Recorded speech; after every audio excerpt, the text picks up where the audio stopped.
स्वागत।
హలో అయితే పాల పిట్టను వదులుతున్నారు ఎమ్మెల్యే గారు మరియు సపాందేవ్ గారు, గౌరవనీయులు మెట్టు కుమార్ గారు, అలాగే సత్యనారాయణ గారు, శంకరరావు గారు, అందరూ మన గ్రామ పెద్దలు.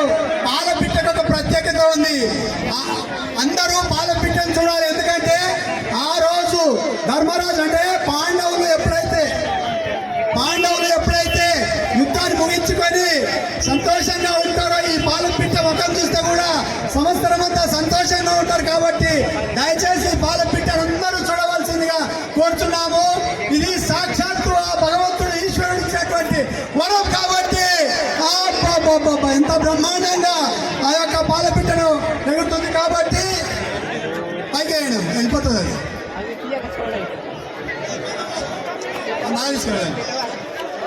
అది అందరు చూడండి, అందరు చూడాలని ఆ భగవంతుడు అక్కడక్కడ ఆపుతున్నాడండి.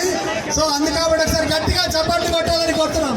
అందరికీ ప్రదర్శన ఇవ్వాలనే ఉద్దేశంతో విజయదశమి రోజున పాలపిట్ట అలాగే శని వృక్ష దర్శనం ఏడాది అక్కడ ఎగిరేయండి దయచేసి, అందరు చూస్తారు. పుణ్యప్రదం.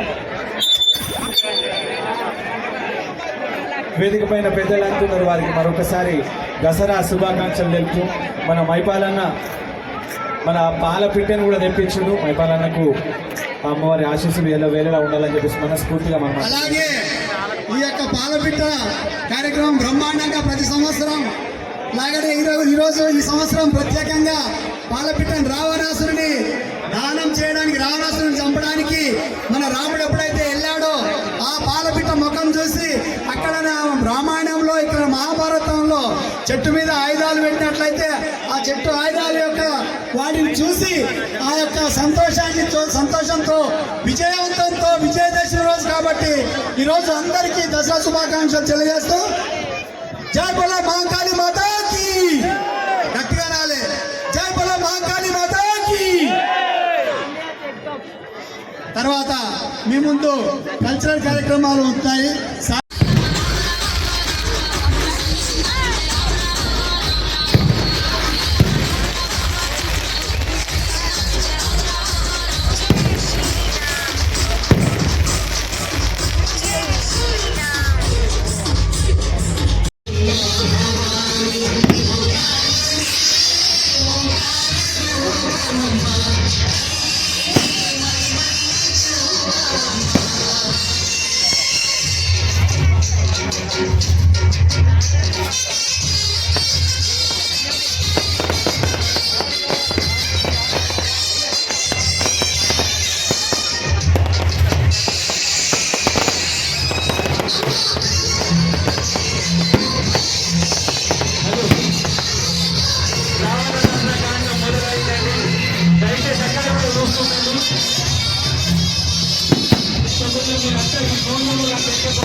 అక్కడ ఇజ్రాయెల్ ఇరాన్ లో యుద్ధం జరిగినట్ల సౌండ్ వస్తుంది.